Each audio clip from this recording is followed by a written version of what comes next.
Yeah, and that leads me to the final like big loser of US dollar stablecoins, which is China.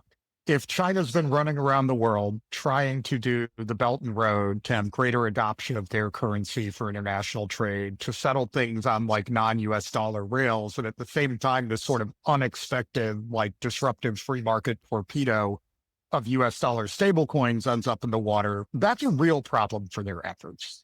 Huge. Because it's easy for China to do this at the nation state level, like the Chinese government will trade with the Saudi government using them, but it's much harder to force like individual two-legged humans to do it when they have this other option. And so this is from a national security and like economic policy perspective, hugely disruptive for China's plans to move away from the dollar. Well, can China control and limit the adoption?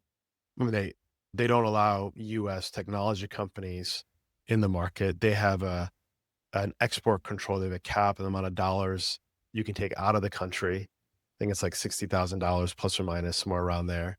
Can China just say, no, we're not on board with this and deny their public access to this? That would just be their default position. So does it matter?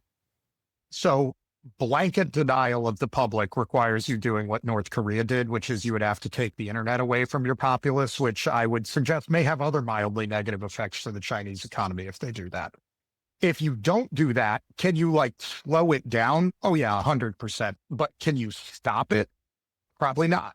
Because again, what do I need to get my hands on a dollar stablecoin? The internet and something of value to trade for it. So if I'm somebody in China and I've got anything I can sell and somebody will send me a Bitcoin or US dollar stablecoin, like done. So Right. let's operationally, let's say I'm a depositor in China. My funds are at a Yes, Chinese depository institution. correct. Now, China can say, hey, you're not permitted to transact with an exchange that will convert to foreign currency or Yes. other stablecoin. So would that be a choke point? Or you would need them to somehow to buy a gold bar and then deliver the gold bar to someone, and then the person receiving it says, okay, Which is totally doable because China is an export based economy. Here's the arm, if we want to be explicit about it. sure. I'm a Chinese company. I have products that I want to sell to a US company. And normally I'd quote them like in renminbi, let's say $50,000 equivalent. Now I'm going to quote them $25,000 equivalent, and the Chinese government doesn't need to know they sent me the other 25K in crypto. Because how are you going to police that? Right. And so the answer is, as soon as you're doing external trade, or even in some ways internal trade, but mostly external trade, this becomes an unsolvable problem. You have to stop letting people use the internet and transacting with the rest of the world, which is why, again, only the North Koreans really effectively interdicted this. So the fact that China has a big export economy actually creates their own vulnerability. They just accept Correct. payment in US stablecoin, and that's it.